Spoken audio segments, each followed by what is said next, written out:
अस्सलामुअलैकुम अंकल, हम आपके दफ्तर के पीछे वाली बस्ती में रहते हैं। कुछ दिन पहले आप हमारे घर तशरीफ लाए, ये देखने के लिए कि हम गरीब हैं या नहीं, ताकि आप हमारी मदद कर सकें।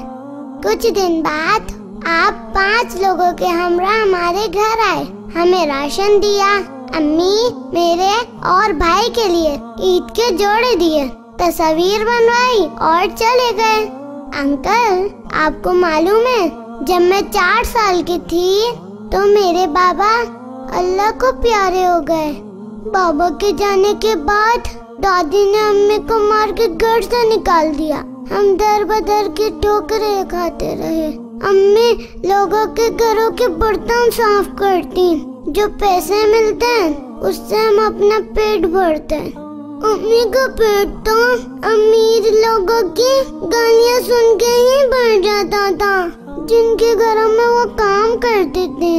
कल अम्मी फिर रो रही थी, वो चुप ही नहीं हो रही थी। जब आंखों से आंसू खुश्क हो गए तो वो सो गई। मैं उठकर उनके पाँव दबाने लगी। पाँव दबाते दबाते मेरी नजर अम्मी के हाथों में अखबार पे पड़ी। अखबार में मेरी, भाई और अम्मी की आपसे राशन और कपड़े वसूल करने वाली तस्वीर थी।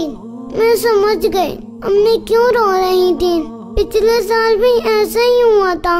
इन तस्वीर की वजह से मोहल्ले वालों ने हमारा खूब मजाक उड़ाया।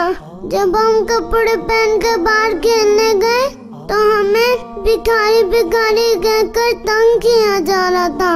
अंकल, आपसे एक दरख्वास्त है कि अपने नए कपड़े और जूते वापस ले जाएं। अम्मी के आंसू मुझसे बर्दाश्त नहीं होते।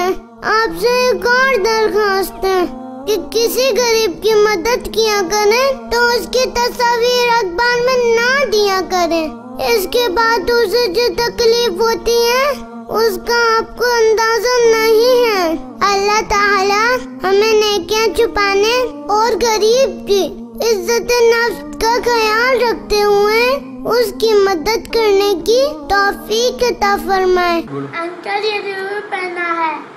यूं मदद करते हुए ऐलान तो ना कीजिए।